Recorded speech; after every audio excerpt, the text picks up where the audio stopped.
Yeah, so what we're going to cover today, we're going to do a little bit of myth busting, some classic wives' tales, or if there's any kind of fad diets and stuff like that, we're just going to go through a bit of that. Then we're going to talk a little bit about energy balance. So it's not really something I'm focusing on in this. It's something I can focus on a little bit more in future if you want to. Oh, hey, Yaz, just joined. Happy birthday to Yaz. It's her birthday today. Thanks for, yeah, coming and joining on your birthday. That's great. Um, yeah, so I can talk a little bit more about energy balance another time, but I will kind of refer back to it a little bit. Mainly because most people are probably trying to maintain their weight, and with obesity being such a big thing and on the rise in the UK at the moment, just weight maintenance is a really important topic, even if it's not weight loss. A lot of people, their goal is to maintain weight, and so I'm going to refer a little bit, yeah, as I said, not a great deal. And then with that, I'll talk about energy expenditure. Then we're going to move on to macronutrients, so the kind of big part of what nutrition is made up of. So we're going to talk about protein, carbs, fats, alcohol, and then onto our micronutrients, and then talk about just a few other things to consider. So, right, let's go on to some myth busting. Right, so first, this is a massive thing for me. There are no good and bad foods. Yeah, for me, no food is inherently bad. Potentially it's not optimum if we have lots of one in large quantities and not a lot of others. But I think it's such a big thing to realise that there are no good and bad foods, and that it all plays a big part in a healthy diet and lifestyle. And demonising some foods that may not be quite so like nutritiously dense, just because they don't have as many nutrients in, doesn't mean they're not beneficial to us. So I always like to say some foods fuel our nutrition and our body, and some foods just fuel our happiness and our soul. And all are equally as important. Obviously, it's kind of like a scale. Some are more important to have, some a little bit more often, and some equally as important but potentially in different amounts. Sugar is another one that gets a really bad rep. Sugar, unless you're diabetic or insulin resistant, it's not really a massive deal. It's not something to fear, definitely not something to fear. And there's I think a lot of people, when they do like healthy baking, I've definitely been there, done that before, trying to make loads of different bakes that try and make them healthy by using kind of natural sugars and all stuff like that. And ultimately, sugar is sugar. Yes, there are benefits of having like minimal benefits of, say, like honey compared to table sugar, but to kind of reap those benefits, you'd have to have that honey in a large quantity. So ultimately, sugar is sugar at the end of the day. If you prefer honey to normal sugar, fab, have that. If you prefer table sugar, yeah, it's completely up to you. But I think sugar is demonized far too often. And on that kind of line, sweeteners as well, artificial sweeteners. Yeah, there's no evidence really to suggest that just normal consumption is going to be like suboptimal. There's kind of talk about how like things like Diet Coke with artificial sweeteners can cause cancer and are carcinogenic. And the studies that they were in this, it was basically done on mice, and they were pumped with just absolutely loads of these artificial sweeteners in amounts that we wouldn't consume as in normal like habitual life as humans. So yes, they can have carcinogenic properties, but you'd have to be drinking like, I don't know, 60 cans of Coke a day or something like that. So kind of unlikely. Yeah, so again, sweeteners aren't bad. Organic food is healthier and safer. I think the benefits of organic food are heavily overplayed. Yes, there are, again, marginal benefits, but I think there is a bit of a health halo around organic food.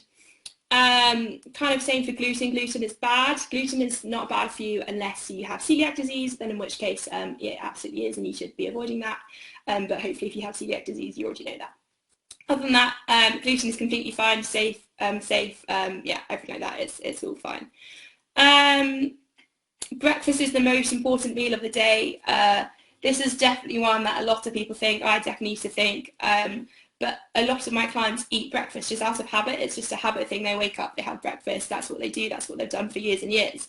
But ultimately, if you're not hungry in the morning, excuse me, if you're not hungry in the morning, there's really no need to eat breakfast. It doesn't like kickstart your metabolism, anything like that.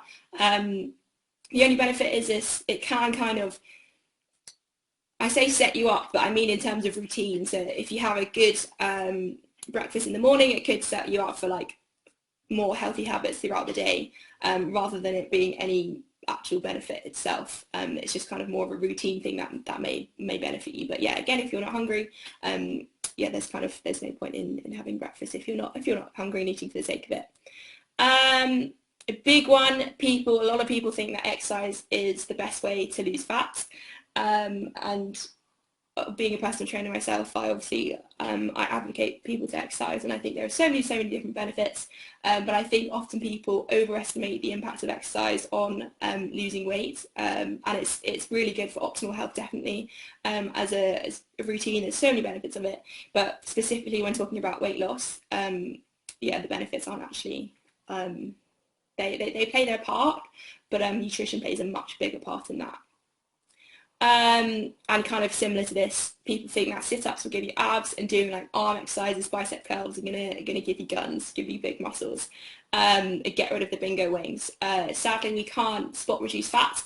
Again, nutrition is the only real way to do that. So if you want to get abs, if you want to tone up, fat loss is the way to go. I'll go with two more. Okay, protein. Too much protein leads to kidney failure.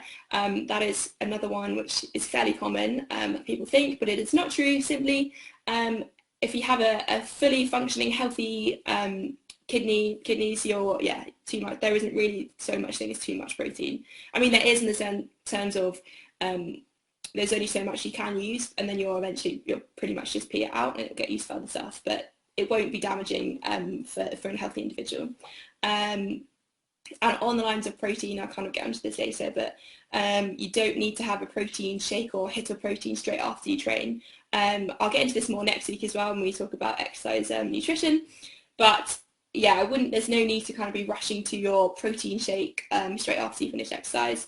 There isn't really, the anabolic window is more like 1 to 2 hours. So if you're going to be having a meal within 1 to 2 hours after you train, that's cool. There's no need to be running to a protein shake. Finally, carbs after 6 p.m. will turn to fat, and generally eating before bed is bad. Again, not true. We'll kind of get onto the energy balance, and it's just too much energy basically, and that's kind of what leads to fat. There's not one thing. Carbs do not turn to fat past 6 p.m. Your body doesn't know what time of day it is in terms of nutrition. Some people, well, there's a little bit of evidence to suggest that carbs before bed can help you sleep, but equally it's very, very individual, and some people find it really hard to sleep after a big meal. So in that case, maybe carbs will be bad if they make you feel a bit too heavy and you can't sleep. Then carbs before bed might not be optimal, but equally, yeah, for others it might be absolutely fine. I've got clients that they have a bowl of oats before they go to bed, oats and some protein, and they find that really helps them sleep. Cool, so those are a few. I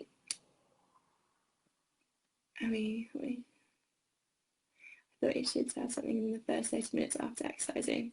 Yeah, so, oh yeah, Rachel. Yeah, so, so the anabolic window is more like 1 to 2 hours after training. It's not necessarily needed to be half an hour. If you're going to be having a meal within that time, an hour to 2 hours, there's no need to be running to protein. But if you're naturally not going to be having like dinner or a full-on meal, then a snack might be useful. But half an hour is, that's such a common one. People think that it's really necessary to, as soon as they finish their run or anything, to be getting in some protein. But you've got longer, basically. Okay, we're going to move on to energy balance. So weight maintenance, so the phase, what most people want to be doing or living for. So this is where our energy in is equal to our energy out. So we have energy balance. So imagine I've got scales. This is it. So this is weight maintenance. So our energy in, so the food I just realised it's not mirrored. This is my left hand and it's showing. Anyway, sorry, distracted by the camera that isn't mirrored. So we have energy in, so that's the calories, that's the food that we eat, the energy from drinks, everything that we put through our mouth. And then on the other side we have energy expenditure, which I'll get onto a little bit later.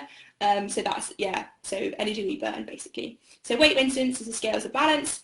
If we take it one way. This is confusing because my hands are the other way around. Anyway, so if we are intaking more energy than we are expending, that is a positive, a surplus, an energy surplus, which is when weight gain happens, fat gain happens, and that is the only way you can gain weight.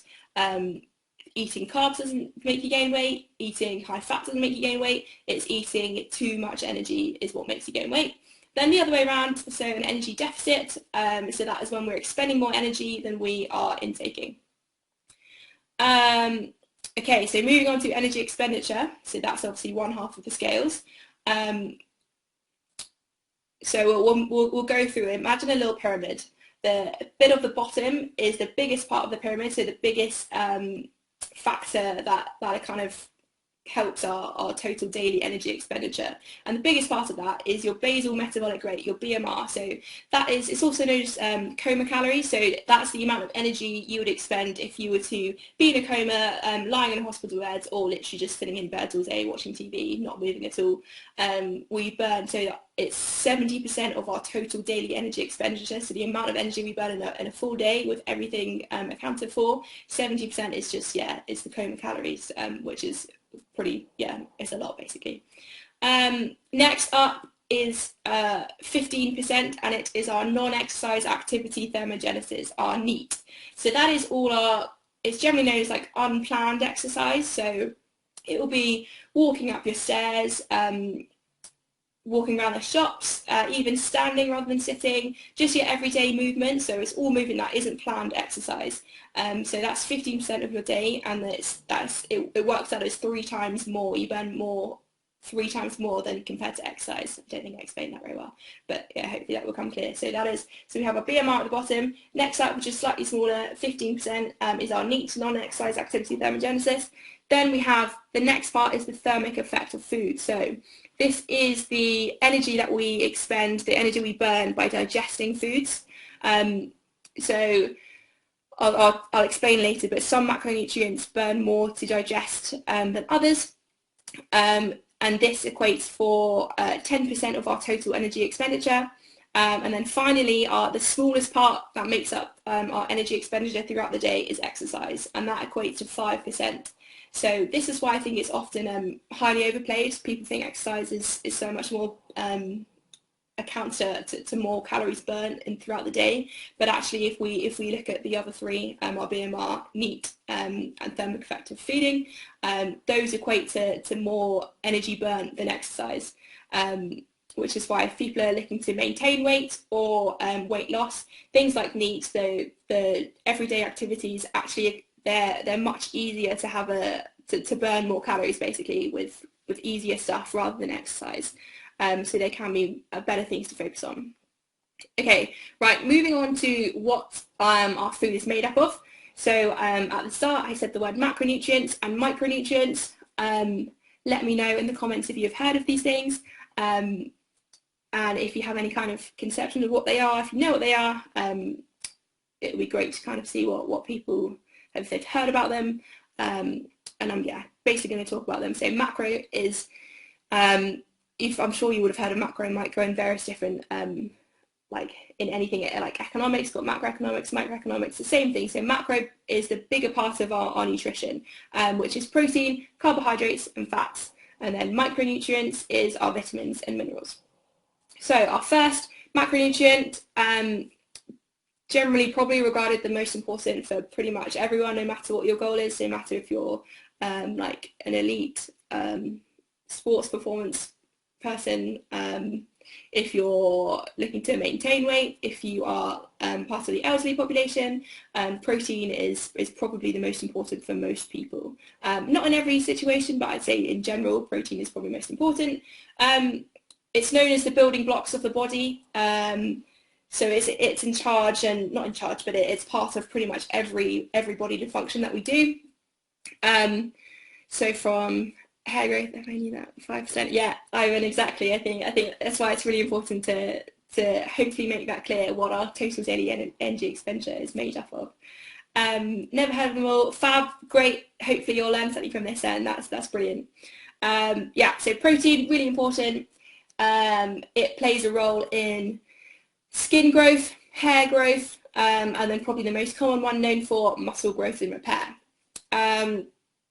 It's also got other benefits as well, so muscle growth and repair probably being the most important one for sure, particularly as we get older. I know I mentioned last week sarcopenia, the degenerative loss of muscle mass and strength. So by maintaining a high protein diet, we can help maintain that muscle basically. Other benefits include so I mentioned the thermic effect of food that's one of our the components of our total daily energy expenditure. Protein has the highest thermic effect of feeding, so essentially you burn more energy just digesting the protein, which can be useful for, again, weight maintenance, weight loss. It's also the most satiating macronutrient, so it keeps you fuller for longer. So again, if we're talking about weight maintenance, that's really useful. It's going to keep you fuller. So having a high protein diet can be really useful for that. So sources, we're talking meat, fish, tofu if you're vegetarian, like pulses, things like that, milk, Greek yogurt. Greek yogurt is one of my favourites. Eggs, yeah, all of those are good sources of protein. So practicality, what does this mean? What does it look like in your diet? So ideally, well, the recommended daily intake, I mentioned this last week, is the government's intake is 0.8 grams of protein per kilogram of body weight, which is actually really, really low, and probably that's like the absolute bare minimum. But it's advised to be generally between 1.2 to 2.4 grams of protein per kilogram of body weight. For my clients who, so they train, they're fairly active, but I've also got some elderly clients, and I generally say normally I give like 1.6 grams of protein per kilogram of body weight. So for a, say, 70 kilogram individual, that would look around 110 grams of protein a day, which for a lot of people probably seems like quite a lot. And I think if you start to monitor how much protein you're having, it does seem like quite a lot, but it's gonna, all those benefits I suggested, so keep you fuller for longer, age, muscle, particularly if you're active, it's going to really help with the recovery aspects of that. I think one of the easiest ways to increase your protein intake is in breakfast. I think the average protein quantity in breakfast is around 13 grams, which is, isn't a particularly large amount. And so we've got our total protein intake throughout the day. So as I said, if you're a 70 kilogram individual, that's about 110 grams. Ideally, if we can, we want to be spreading out that probably 4 or 5 feedings a day. Just because, so there's a thing called muscle protein synthesis. That is the process in which our muscles are repaired and grow, and there's a certain amount of protein we need in order to start to stimulate that process, and that equates to around 25 to 35 grams of protein, depending on your body mass. It works about 0.4 grams of protein per kilogram of body weight per meal, and so there's a certain limit. So it's called the I don't need to get into the details, but there's a limit in order to stimulate that muscle growth and recovery. So if we can do that more times a day, we're going to stimulate that. So more than if we were just to have, I don't know, like one meal with loads of protein. So say we had like 60 grams of protein in one meal, but only 10 in another. We've only stimulated that muscle protein synthesis once. Whereas if we can split that more evenly into more feedings, then we're going to stimulate that, and that's going to be more beneficial for muscle growth and repair, and also it's just going to make you help you feel fuller throughout the day.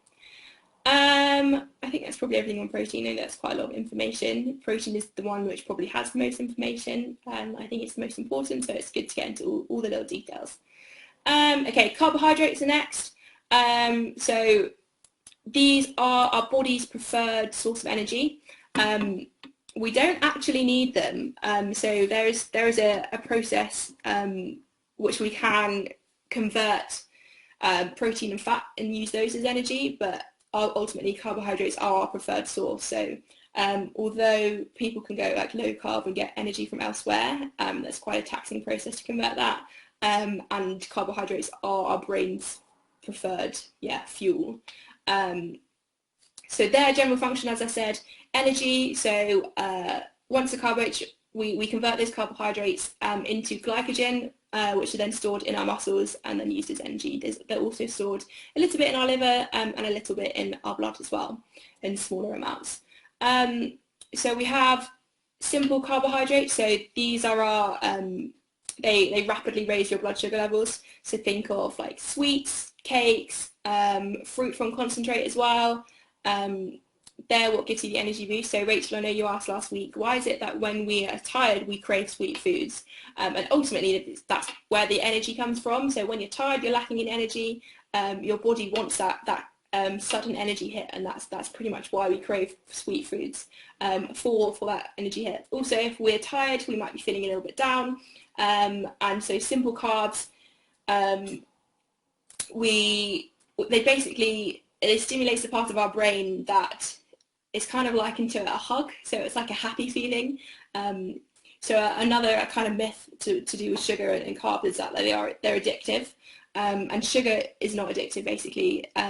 We do put high value on sugar, so which is kind of why people get cravings, but ultimately it is not inherently addictive. The studies have shown that it's not. But yeah, as I said, we regard it really highly because we get this nice feeling when we have it. But it's not addictive. What else? Oh yeah, so I was going to say, a lot of people experience the kind of mid-afternoon energy slump. Let me know if you're one of those people that feels it. I know I do sometimes, definitely. And a lot of people attribute that to kind of a carbohydrate crash, which isn't really the case at all. We generally get that mid-afternoon crash because if we've had a larger meal at lunchtime, it takes energy to digest that food, and that in itself is tiring essentially, and that's why we get that crash from having to digest a meal. Which is why people will then say, oh, I'm gonna cut out carbs at my lunch to try and not get that energy crash in the day, and they cut out their carbs, which basically just means they have a smaller meal and then they feel better, but they think that it's the cutting out of the carbs that is what makes them feel better, not just the fact that they've had a smaller meal. So hopefully that's another little myth for you. Be able to understand what might make up, so 120 grams of protein, how many eggs? Yeah, good question, Ivan. So yeah, 3 p.m. always struggle. Yeah, it's difficult. I'll come back to your question on protein. I'm going to write that down and what that will look like, and we can talk about that at the end. But while I'm in the flow of carbs, I'll keep going. Yeah, so that 3 p.m. struggle could just be because you've had a larger meal at lunchtime. Also, so we generally metabolize food, digest food. It takes around, depending on what the food is, and depending on person to person, it normally takes between probably 2 to 4 hours, normally 3 to 4 hours. So if you've had your meal at 12 and it's 3, it might just be that you are actually just ready for some more food. You have now used up that energy, and it could be time for some more food. But it's not the carbs that have caused that crash. I remember I went to, probably this time last year, no, maybe a bit before that, a talk, and this lady was trying to explain that it's this she made it sound so dramatic about carbohydrates, and you get this massive crash. You've had your carbs at lunchtime, you've had a big bowl of pasta, you felt great at the time, and then you have this crash like a few hours after. You're not crashed because of the carbs, you crashed because you just ate a big meal. I mentioned simple carbs, so they release rapidly raise blood sugar levels. I kind of mentioned what they were: biscuits, jam, fruit from concentrate, that kind of stuff. And then we have our complex carbs. So I kind of, going back to simple carbs, those are the ones that are generally demonized because they spike blood sugar levels, which again, if you're not diabetic, that's not really a problem. And they generally taste good. Which is a big part of nutrition for sure. Complex carbs, so these are slow releasing carbohydrates, so we're talking like oats, porridge, whole grains, vegetables. Those are our complex carbs. Practicality wise, in terms of intake, it's kind of dependent on each individual. If you're a fairly active individual, you might want to be taking on more carbs, and you might want to periodise your carbs, so having them around your training. We'll get into that again more next week, but yeah, the amount of carbs is really up to you. It's part of your daily intake, and if you're someone who prefers or who just loves carbs, maybe you want to eat more carbs, then potentially eat less fat. Or we can do the other way around. If you like fatty foods, or if you like generally a higher fat diet, you can have less carbs. It's pretty much dependent and dependent on your energy needs. Something I didn't mention for protein. So 1 gram of protein equates to 4 calories, and the same for carbohydrates. So 1 gram of carbs is 4 calories. Moving on to fats. So often why fats are demonized is because 1 gram of fat equates to 9 calories. So again, there's nothing inherently wrong about fat. In fact, they're essential. They're integral to so many different things like hormone health, immune function, lots of different benefits of fats. And they also help the absorption of some minerals and vitamins as well. So, but it just happens to be that generally foods which are high in fats are also quite high in calories and are quite energy dense. Yeah, so that's something potentially to be mindful of if you're looking for weight maintenance. But also it's important to remember that fats often are what make things taste good. So it will be completely individual again. It will be up to you to decide what kind of level of taste you're going for. Some people really like the low fat life and will have low fat yogurts and all that stuff. And maybe it means that if they prefer carbs, they'll have more carbs and have lower fat stuff. But if you're someone who really likes them, as I kind of mentioned before, there's nothing wrong with upping your fats.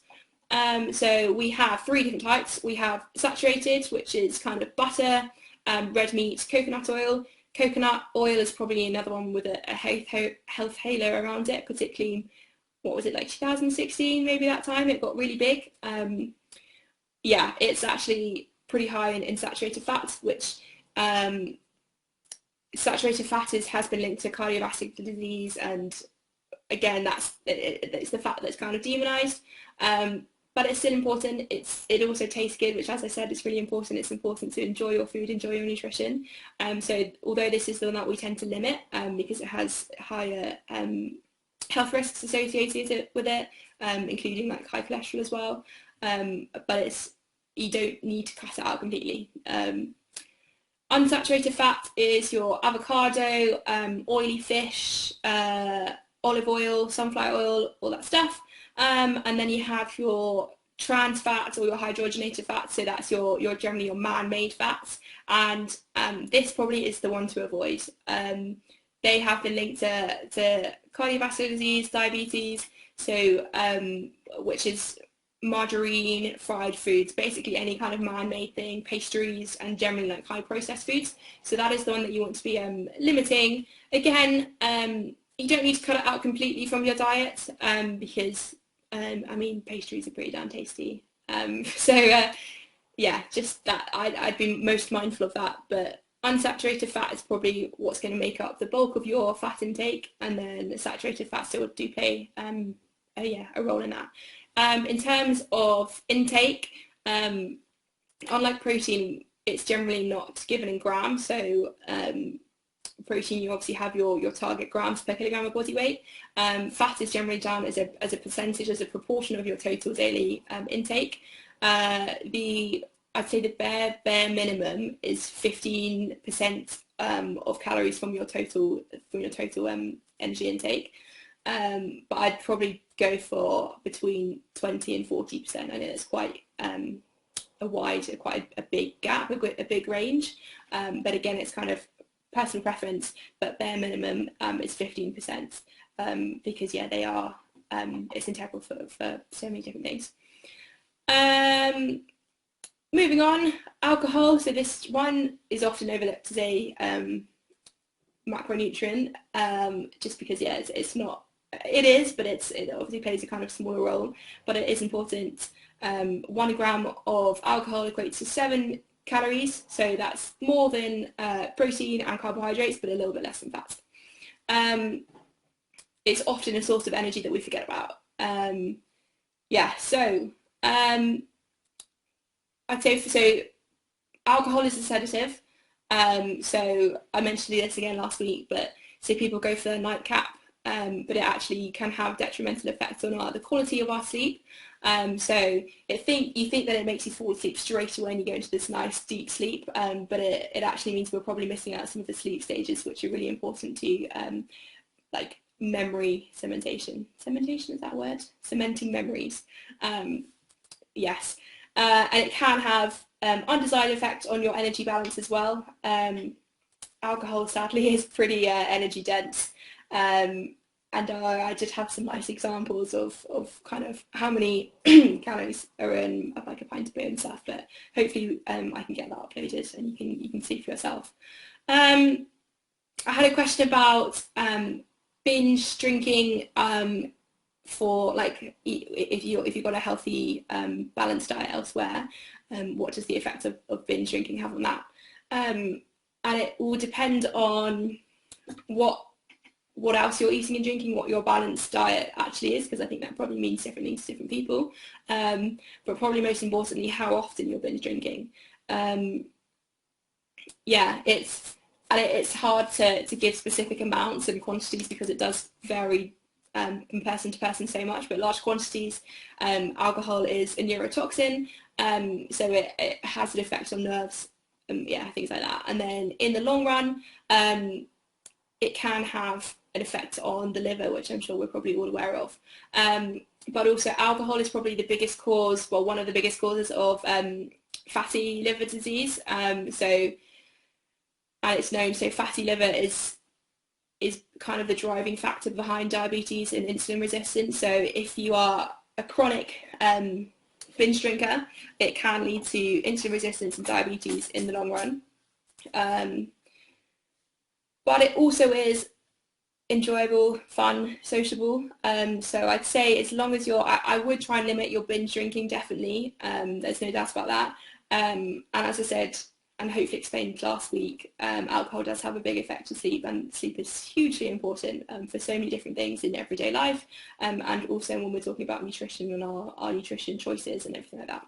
So yeah, finding the balance between enjoying it and not binge drinking too much. Also, with regards to sleep, I'd really try and avoid having alcohol 4 hours before you go to sleep, basically just for the kind of reasons I've said before, which I think most people probably don't do. We like to have a glass of wine with dinner, and it tends to be close to bedtime. So if we can try and avoid that and try and push it a little bit earlier, that's one way of kind of having a drink, but with kind of minimising the adverse effects of it.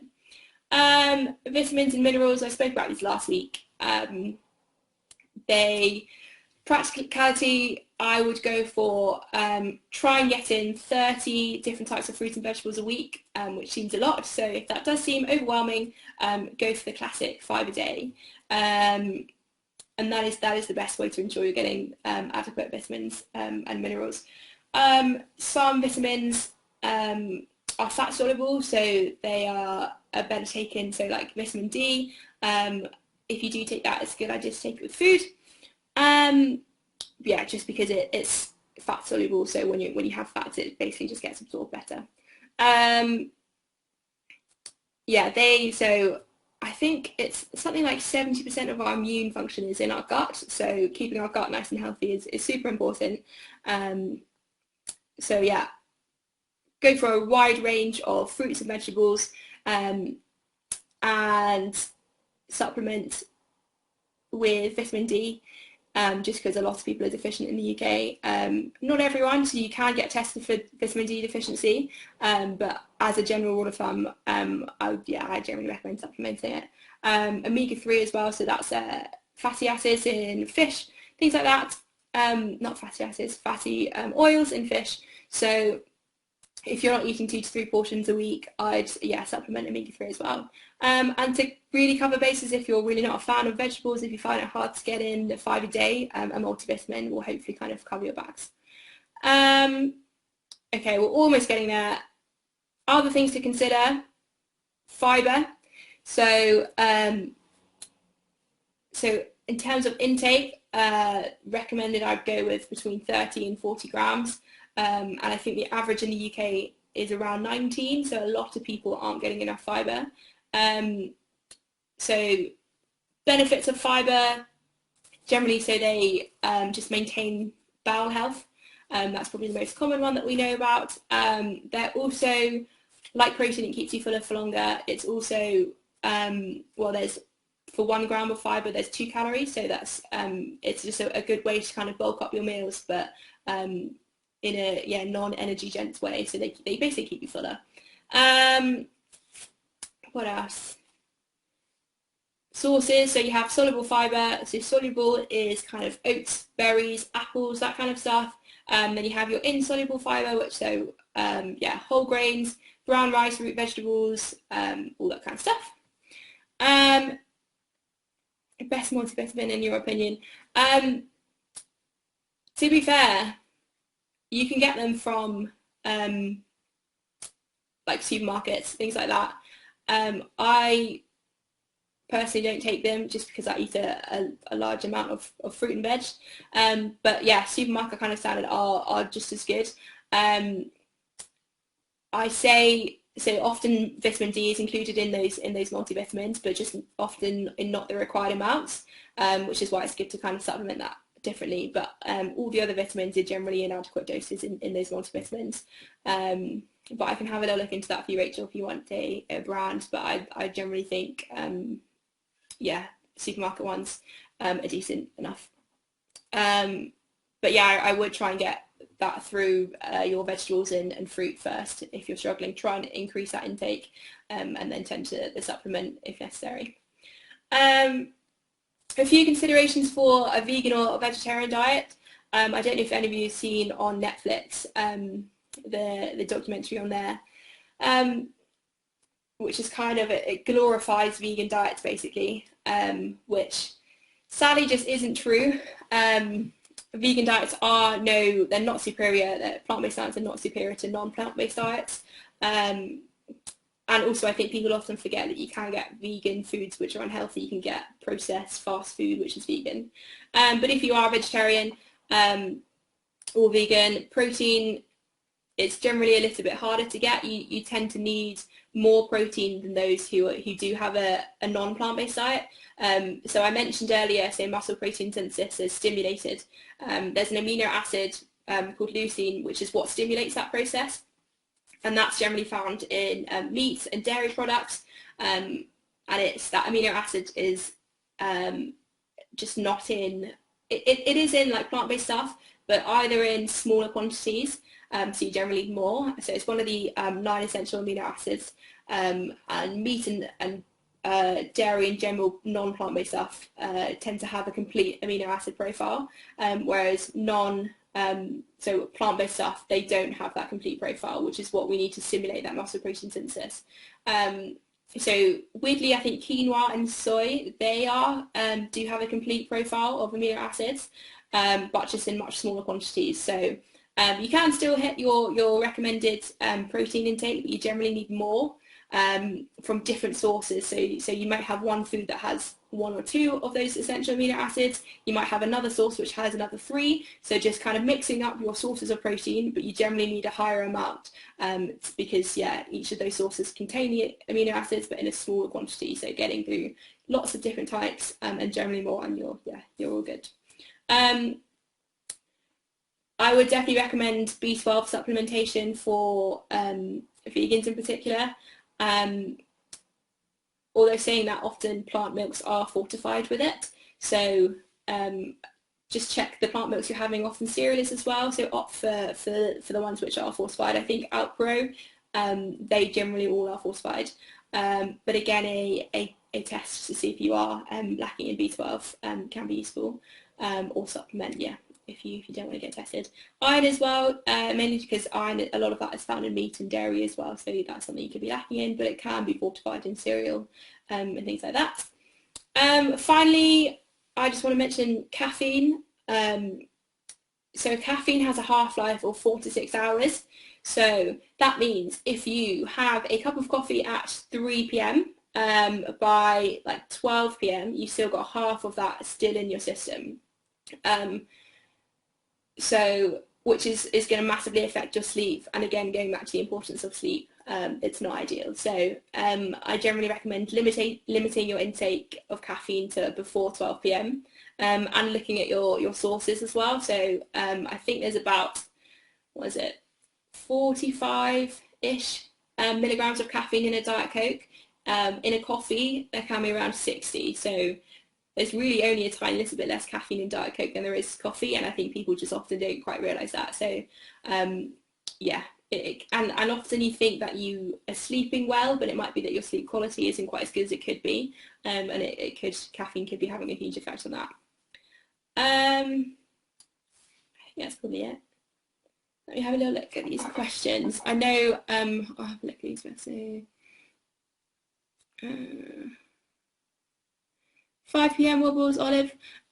So it could just be that by the time it gets to 5 p.m. that you are just hungry and you're lacking energy. If you had lunch at 1, it's likely that you've digested that food, and it's just time for some more food. So it could be you have your full-on dinner there. Again, kind of going back to people having breakfast, a lot of people have their meals at set times just because that's what they've always done. It's kind of what we do as a society. We have lunch at 1 p.m, then we have dinner later in the evening.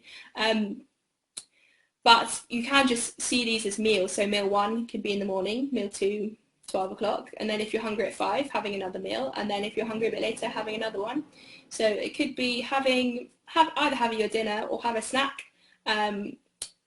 If you're having a wobble and you're tired, getting some carbohydrates in to kind of boost a little bit of energy, and some protein is going to help you feel fuller potentially until your actual dinner, until your next meal.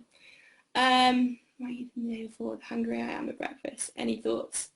Might eat the day before the hungry I am at breakfast.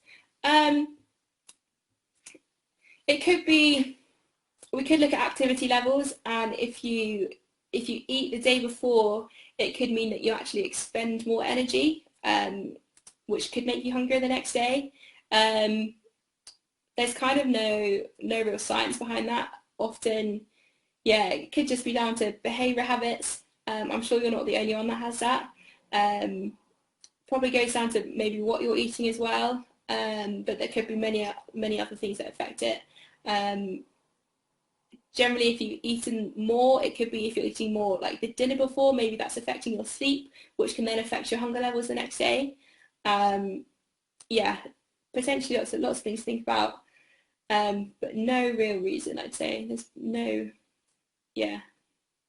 Interesting though, and I'm sure you're not the only one, definitely. How much caffeine in black tea? Off the top of my head, I think around probably 50 milligrams. I can find out for you. I've got a big sheet, a nice little spreadsheet I created of lots of different things with how much caffeine is in each day. There's also a really good website which I can't remember off the top of my head. I'll reply to your comment, Ivan, with a link that you can go to which will give you information on how much caffeine is in loads and loads of different drinks, including like chocolate as well, things like that. People often forget. Still working on PDF and slides, hope you can get them into. Yes, yeah, I'm really annoyed. If this would have been much better, you could have had something to look at rather than just me rambling on. A few other questions I got last week, we've kind of discussed about that. So protein, so I got a question about, is protein supplement better than the real food basically? And ultimately, we generally don't consider protein powder and protein supplements as an actual supplement because if we're talking about whey protein, it's a byproduct of cheese. So it is an actual food. It's dairy. It's not man-made. It's, well, I guess it kind of is, but it's not. It's generally not considered a supplement. So, but there are potential some like minor benefits of whey protein in particular. It's a fast absorbed protein. So we digest it and can kind of start using it slightly faster than some, say, meat.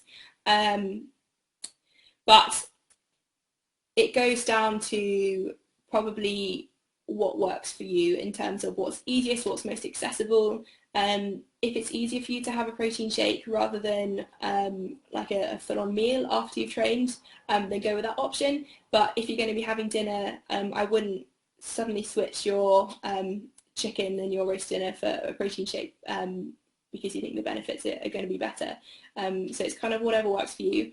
Also, there are probably other benefits of eating meat as well. So you get some vitamins, other amino acids, and yeah, so generally there's probably marginal benefits of whey, and when we're talking about protein powder, this is talking about whey compared to soy protein or casein, which is another protein kind of derived from cheese. Casein is more slow releasing, and in terms of you can find that in like Greek yogurt and things like that.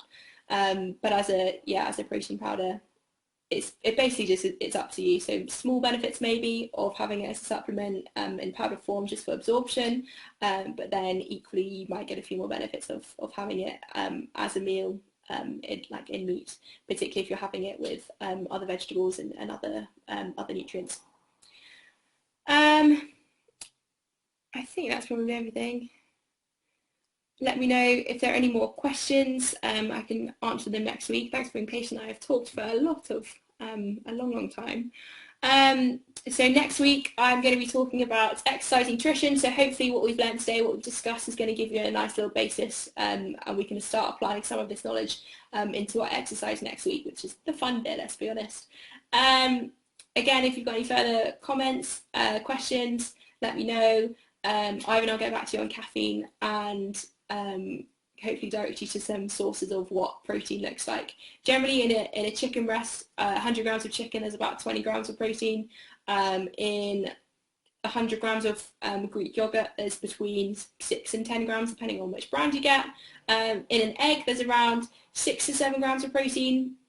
And in, just going back to protein powder as a supplement, it's generally in like a scoop, 25 grams of protein powder, there's about 20 to 22 grams of protein, so that can just be an easy way to increase your protein intake. I think that's it. I've definitely talked for long enough. Again, apologies for the starting late and technology failing me today. Hopefully I can get it sorted for next week. Thank you for listening. Really interesting, helpful, good. Thanks, Ivan. Thanks, Rachel. I've enjoyed your questions. This is really good. Let me know if you've got any more, and I will see you next week. Have a lovely weekend.